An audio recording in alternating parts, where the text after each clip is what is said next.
gente abre o programa de hoje falando também de um assunto sempre atual, né?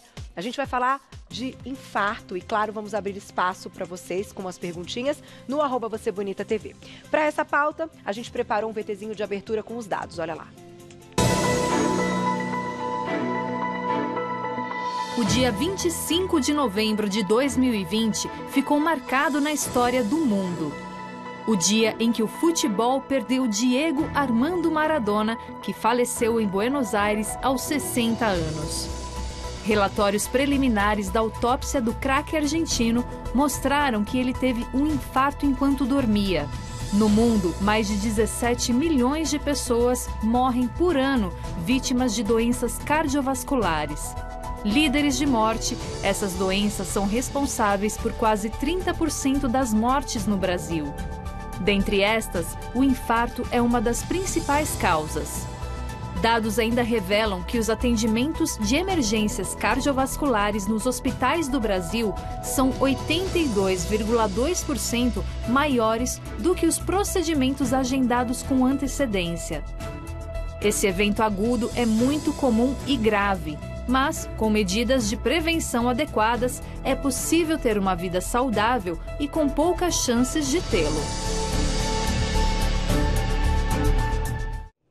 Tá aí, gente, para essa pauta, sempre ele super bem-humorado, já conversou com a equipe toda, conhece aqui todo mundo há muitos anos, que frequenta a TV Gazeta há muitos anos. Estou falando do cardiologista Dr. Antônio Gataz. Bem-vindo. Obrigado, Carol. Você tá bem? Você muito bem, obrigado. Prazer é todo nosso. Principalmente a gente puxou aí esse gancho da questão, né, envolvendo a morte do Maradona, que foi um choque mesmo, né? Mesmo até para quem... Enfim, eu acompanhei tudo, né? Tenho ele na mente muito, então, além de tudo, muito triste. Só que volto a dizer, aqui no Você Bonita, quando algo acontece dessa forma, nos traz, então, à tona o quanto a gente tem que se preocupar, né, doutor?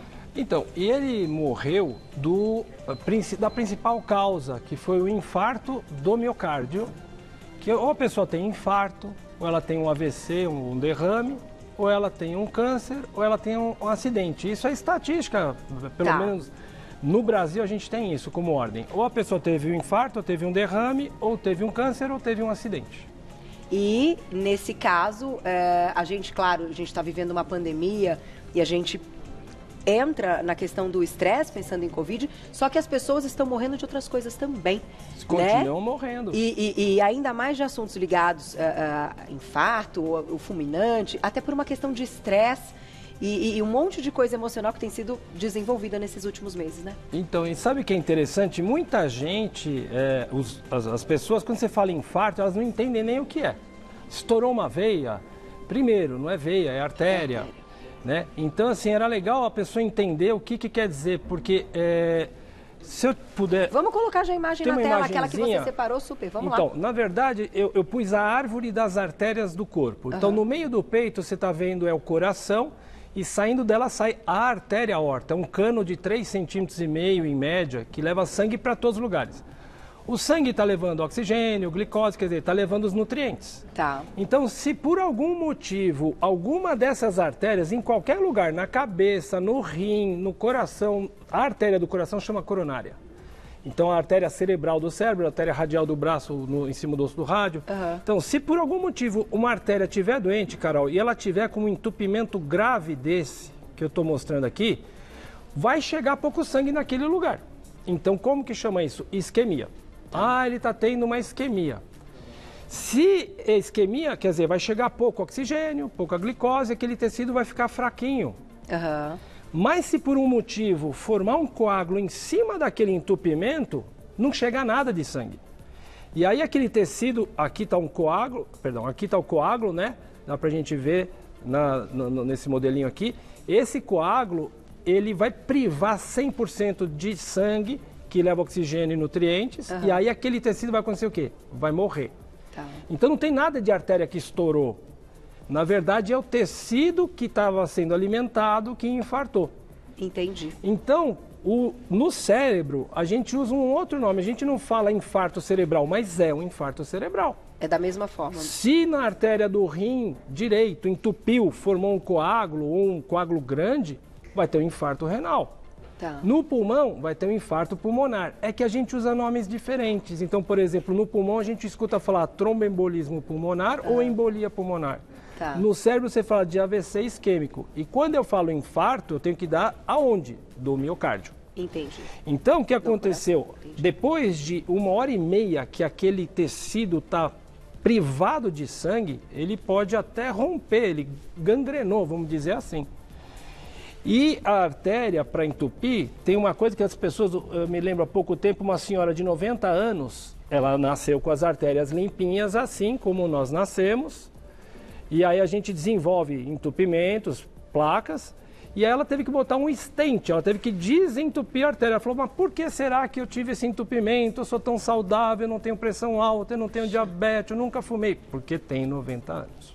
Entendi. Então, o envelhecer das nossas artérias se representa por entupimentos e placas. Entendi. Então, a primeira coisa... Mesmo levando, claro, um estilo de vida saudável. É tempo, né? É o envelhecer. Agora, por exemplo, aí, com a relação à história do Maradona, para a gente lembrar, né? Então, muita gente chega para mim e fala assim, eu tenho uma genética ruim.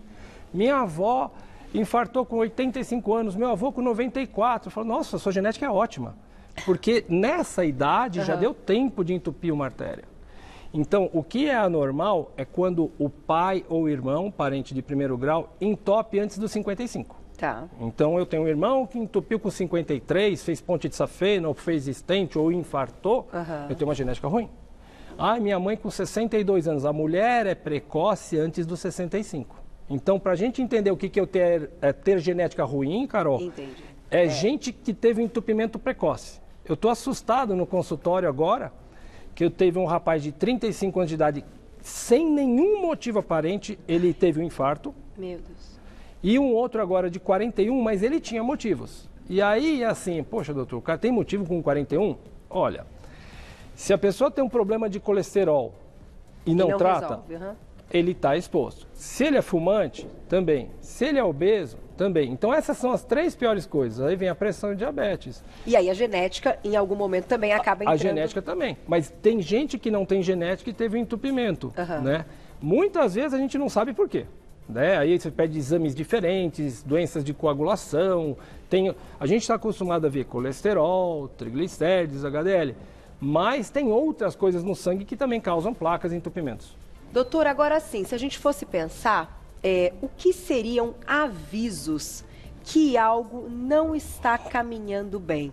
Por mais que a gente faça check-ups, e como você acabou de dizer, algumas coisas não são ali reveladas nesses check-ups, e até com uma boa consulta, né, com a parte clínica, também não respondem para que a gente chegue num jovem de 35 anos e fale, poxa, ele infartou mesmo e nada nos dizia. Então, esses sinais... Tem algo, assim, de tantos anos, de tanta experiência que você pode colocar, que pode ser importante prestar atenção? A primeira coisa, Carol, é você analisar o risco desse indivíduo ter entupimento no momento daquela análise. Tá. Então, abaixo dos 35 anos de idade, quando uma pessoa tem uma morte súbita, é porque tem defeito de fábrica, nasceu com uma má formação do coração. Essa é uma premissa. Acima dos 35, eu já posso ter desenvolvido entupimentos. Tá? Então a gente tem esse divisor de águas. Então, se eu estou analisando uma pessoa com menos de 35, a chance dela estar entupida é muito baixa. Então, assim, é mais importante para o menos de 35 fazer um ecocardiograma, que é um ultrassom do coração feito por um cardiologista, para detectar se ele tem uma formação. Acima dos 35, o ergométrico já passa a ser um exame que vai dizer... Porque, assim, teu coração batendo a 60 por minuto... Mesmo com entupimento grave, ele não nota. Mas quando ele está batendo a 130, 140, não vai dar vazão por aquele entupimento e algum sinal vai ter. O sinal mais clássico que tem da coronária entupida chama-se angina. Angina é dor no peito de origem cardíaca. Eu estou com uma angina pectoris. Então, é uma dor porque tem isquemia. Porque tem pouco sangue chegando no músculo cardíaco. Mas para a gente chegar numa certeza disso, doutor, é necessário o cateterismo e outros exames? Então, hoje a gente fala dos falsos positivos e falsos negativos, né?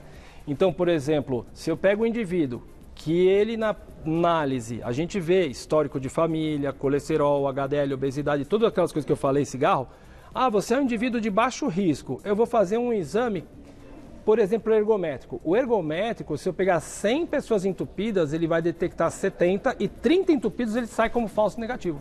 Entendi. Então, o ergométrico para uma pessoa de alto risco não é o melhor exame. Tá. Mas os sintomas sempre é uma coisa muito importante, Carol. A dor no peito, no meio do peito, durante um esforço físico, sinaliza algo de errado no coração. A dor embaixo da mama, pontadas, agulhadas, não lembra dor de coração. Tá? Lembra mais, porque embaixo da mama está o fundo do estômago, onde fica o ar. Então, às vezes, são gases. E o paciente põe a mão do lado esquerdo, em cima de onde é o coração, não é coração. Tá. A dor do coração, ela é assustadora. Ela ocorre como se tivesse um alimento entalado no peito, um peso. Mas isso, normalmente, é difícil de ocorrer em repouso. Porque quando ocorre em repouso, é que já infartou. Que fechou 100% a artéria. E mesmo batendo a 60% está tendo a dor, é porque fechou 100%. Aí você me pergunta do aviso. O teste ergométrico pode ser um eletro de esforço, que a gente chama. Eu posso fazer um exame de ver imagens do coração. Chama cintilografia do miocárdio. Aí eu pego 98% dos entupidos. Entendi. Mas eu vou pedir para todo mundo? Não. Aquele camarada de 50 anos de idade, que o pai infartou cedo, que ele fuma, que ele está obeso, eu não vou aceitar um teste ergométrico com 70% de precisão. Eu quero um teste com cintilografia do miocárdio que é 98% de precisão. Perfeito. Aí não dá para fazer um teste ergométrico. Tem outros exames que a gente faz para provocar uma redistribuição de sangue nas coronárias, para eu saber se tem entupimento. Então tem outras formas. E por fim, o cateterismo é um exame invasivo, mas é um exame. Mas a gente tem que saber selecionar, né? Então assim, não é todo mundo que precisa. Normalmente o cateterismo a gente indica, dificilmente dá um cateterismo branco, tipo sem nenhuma alteração. Entendi. Porque você já tem aquela grande evidência. Antecipadamente. E ele no final, ele acaba mapeando, você pode dizer isso, onde estão os pontos de obstruções. Então, o que a gente fala? Eu tenho medo do cateterismo, eu brinco, você tem que ter medo do resultado. Porque o exame em si, hoje em dia, a maioria das vezes, a gente tem feito pela artéria do braço. Tá bom. Põe um catéter pela artéria do braço, um canudão, chega até onde está a nascente das coronárias direita e esquerda e o cateterismo é um raio-x dinâmico, é um filme. Se eu fizer uma foto, um raio-x do coração, eu vou ver um cinza, tudo cinza. Só vou ver a costela, não vou ver nada do coração. Então, nesse catéter tem um contraste iodado. E esse contraste vai entrar dentro da artéria e onde a artéria está saudável, você vê a artéria bonitinha. E onde a artéria está doente, você vê só um filete de contraste. Tá? E aí, aproveitando o gancho, você sabe o que seria esse modelo? O stent? Esse é o stent que todo mundo fala, que parece um bob de cabelo. Aí ele já está aberto, os jovens nem sabem o que é bob de cabelo, mas tudo bem. Mas... Eu sei. Não, a gente não pode entregar. Mas é assim... o verdadeiro, esse aqui é um modelo hiper gigante e aqui tem um stent de verdade para uma artéria. Entendi. Que tem menos Nem de 1 aberto centímetro. Ele fica assim, então? Não. Isso aqui é aqui aumentado para a gente ver. Aí tem um stentzinho aberto aqui para a gente entender. Não ia dar. O que acontece? Quando o indivíduo tem a obstrução, tem um dado interessante também. A isquemia só ocorre quando o entupimento é maior que 70%. Dificilmente um entupimento que nem esse de 40% vai dar isquemia. E essa isquemia pode trazer desmaios, aquela... Não, então, depende do lugar. A gente está falando de isquemia do miocárdio. Então vai fazer o quê? Vai fazer oxigenar o músculo cardíaco. Aí, às vezes, em vez da pessoa ter dor, ela tem falta de ar. Porque ele não consegue bombear os 5 litros de sangue por minuto. Então, ele, porque está isquêmico, o músculo está sofrendo falta de oxigenação, ele não consegue bombear com aquela força que ele tem. Vai chegar menos sangue nos tecidos e você vai ter, às vezes, um cansaço que você não tinha um esforço físico e não a tal da angina dor.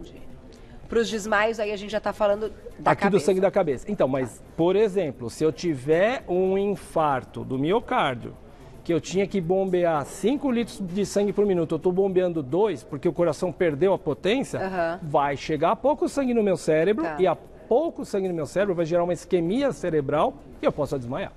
Entendi. Tá? Então, assim, a questão é bem física da bombinha que está contraindo e relaxando o tempo todo, sendo alimentada.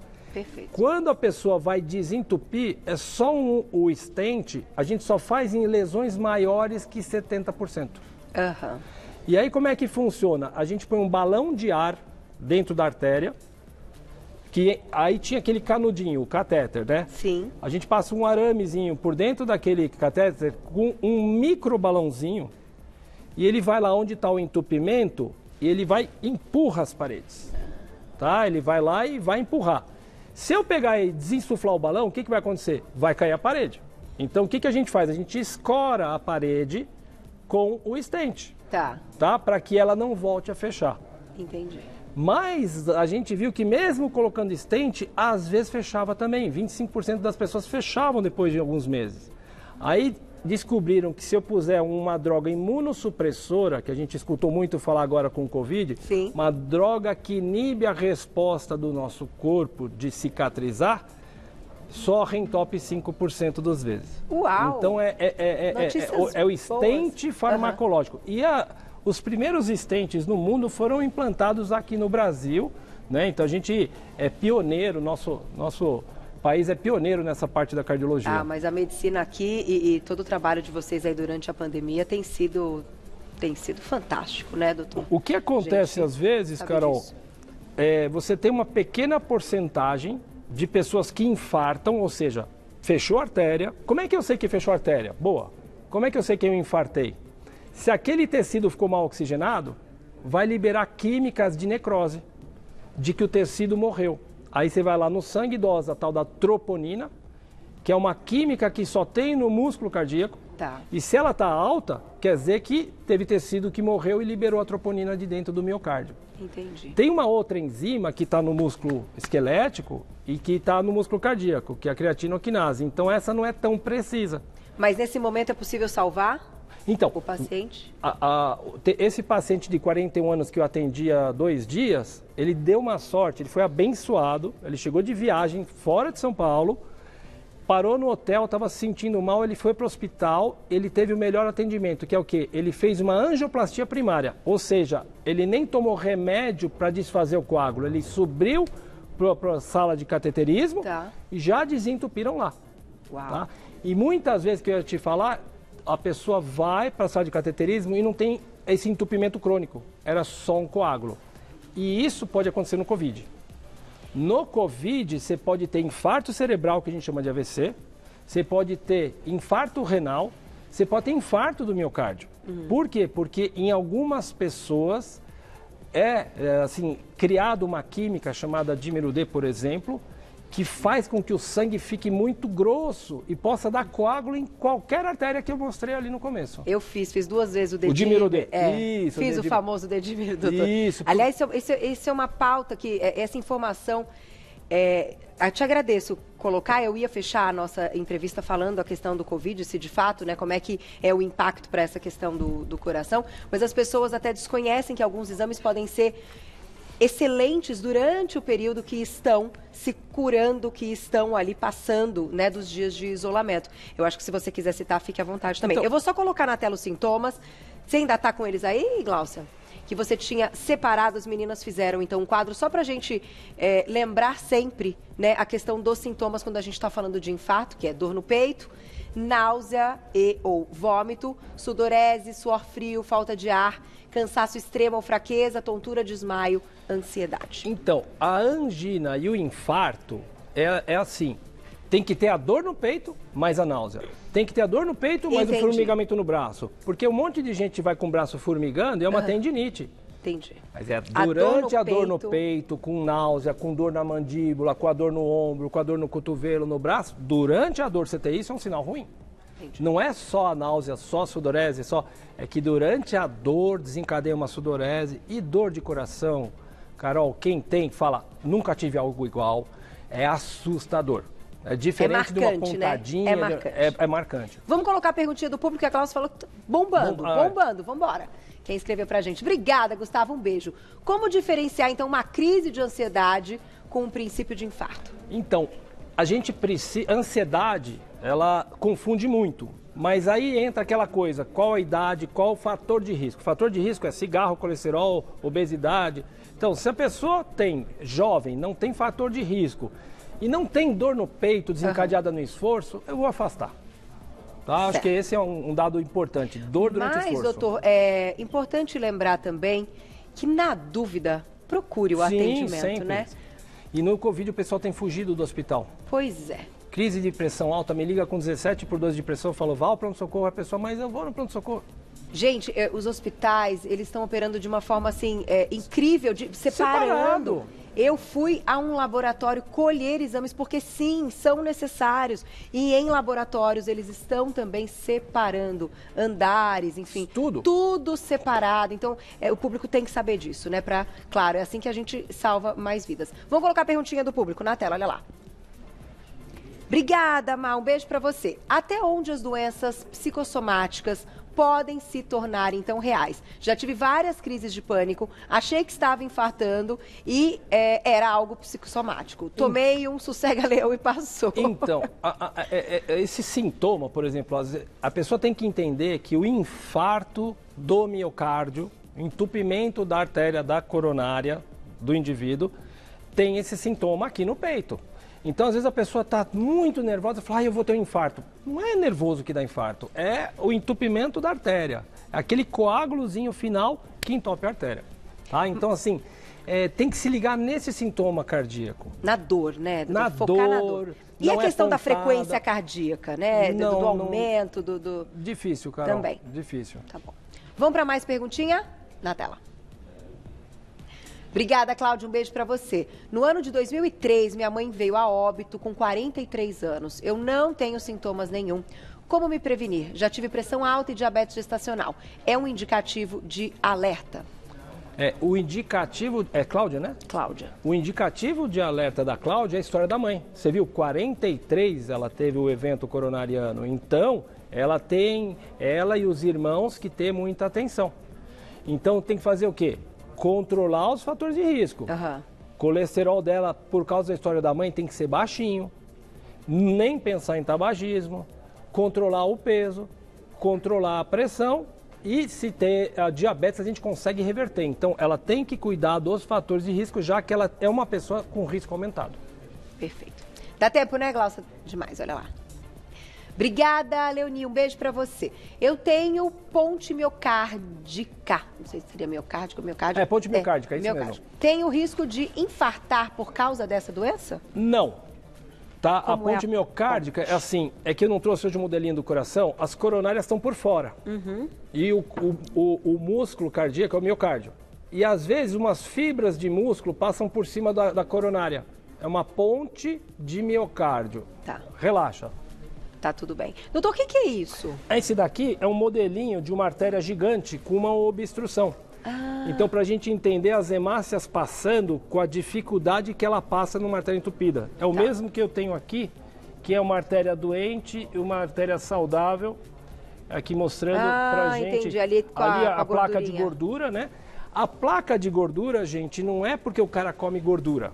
As nossas artérias, ao envelhecerem, formam placas de ateroma, placas de gordura. Então, o envelhecer da artéria permite que a gordurinha que está no sangue, mesmo que não seja excessiva, vá entrando na parede da artéria. Tá? Então, as pessoas entendem, mas eu não como gordura. Não é bem assim. Processo natural, né? Dá tempo de mais uma, olha lá.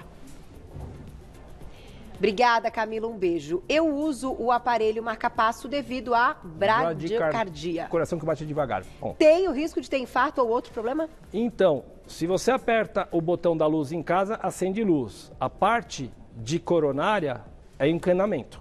Então, são coisas independentes. Entendi. Tá? O acionamento do coração dela era lento. Aí ela botou o marca-passo para acionar mais rápido. Não tem nada a ver com coronária entupida. Com as artérias. Então, sim, precisa também cuidar de todos os fatores. Só fator de risco. Fator de risco. Tem um recadinho para você, doutor, olha lá. Um beijo para Marília. Quero aproveitar o espaço para fazer um elogio à matéria, elogiar o doutor. Ele está tratando meu pai, é um médico maravilhoso, competente e humano. Obrigada, doutor Gataz. Olha lá que legal. É a Marília. Ela não contou quem é o pai, mas disse que você está cuidando dele. Que legal. Um beijo. Bacana isso. Obrigado, Marília. Eu acho que a gente tem que valorizar realmente o trabalho de vocês. Vocês salvam vidas o tempo todo. Doutor, para a gente encerrar, que eu realmente não tenho mais tempo, esse momento também pós-Covid, alguns problemas que estão ligados. Então, além do dedímero, que é um exame que a gente colhe, eco também, né? Só passar duas coisas rapidinhas do Covid. É assim, o pessoal está preocupado em dar diagnóstico se o PCR é positivo, se o Covid é positivo ou não. O importante é saber se no teu sangue, durante a doença, não depois, você tem DHL alterado, fibrinogênio alterado, dímero D. Essas substâncias vão dizer, você tem risco de fazer trombose. Então não adianta descobrir isso depois da trombose. Eu tenho que, durante a doença, fazer alguns exames para saber se eu tenho que tomar um anticoagulante. Proteína C reativa também. A proteína C reativa só diz que o meu corpo está batalhando contra o bichinho. Então ela não é importante. Ela vai estar altíssima porque meu corpo está com a baita imunidade reagindo bem. Mas o dedímero é extremamente... Dedímero, DHL e fibrinogênio. Esses três são substâncias que dizem que pode formar um coágulo lá dentro de qualquer artéria. Perfeito. E o eco também, depois realizar um eco? É que assim, o eco é raro a miocardiopatia causada pelo Covid. Então tem gente que tem uma doença chamada miocardiopatia viral. O coração ficou fraco pela inflamação do vírus. O Covid também pode dar, mas não tem sido tão frequente como outros bichinhos que dão isso. Miocardiopatia viral. Glaucia, desculpa, ela fez uma pergunta final. Ah, entendi. Saiu, enfim, não sei de onde vem essa informação, mas... Há um comentário que as pessoas do tipo sanguíneo O têm menos chance, eu acho que do agravamento da doença, porque assim, do contágio... Deixa eu te falar, a minha visão, qual que é o sangue mais comum aqui no Brasil? É o O. É o A, não, é o A. Ah, é o A? Eu ia dizer o O. Porque o O é o que tem menos risco de agravar, porque tem menos gente com O. Ah, é? Tudo que você fizer de estatística no país... Entendi. Quem que vai... O A, o sangue A é ruim, porque o A tem infarto, o A tem não sei o quê. O A é o sangue mais comum. Jura, doutor? Agora você me falou o O. O AB é o mais raro. O AB, que são as duas proteínas, é o mais raro. E o O não é tão raro, mas o A é muito. Tipo, eu acho que é 60% a 70% Brasil, sangue A. Sério? Por isso. Tem sangue A aí? Tem alguém que é... ali. Quem tem sangue A? A Lelê. E vai. Pronto, respondeu a estatística. Então, Que coisa, olha que interessante essa... Não, faz todo sentido o que você está dizendo, claro. Você sabe uma coisa que é interessante? Mas eu não imaginava também. Às vezes as pessoas falam assim, café dá câncer de pulmão. Todo fumante toma café. Então não é o café que dá o câncer de pulmão. Entendeu? Então às vezes a gente tem que olhar para essa coisa com detalhe. Arrasou, doutor. Sempre muito bom ter suas informações. Uma aula, né? Depois vai lá para o YouTube, vocês compartilhem, que isso aqui salva vidas e sempre, né, com clareza, muito com prazer. leveza, assim que é muito bom. Vai lá também para segui-lo nas redes sociais, YouTube, só colocar Antônio Gataz com 2 T's, S no final. E tem o site, doutor abreviado. Aí tem um H também, é GHA. TTAS, doutor abreviado, gataz.com.br para encontrar mais explicações. Volte logo, obrigado, doutor. Viu? Turma toda ficou muito feliz em te reencontrar. Obrigada, até a próxima, viu? Mesmo, muito bom.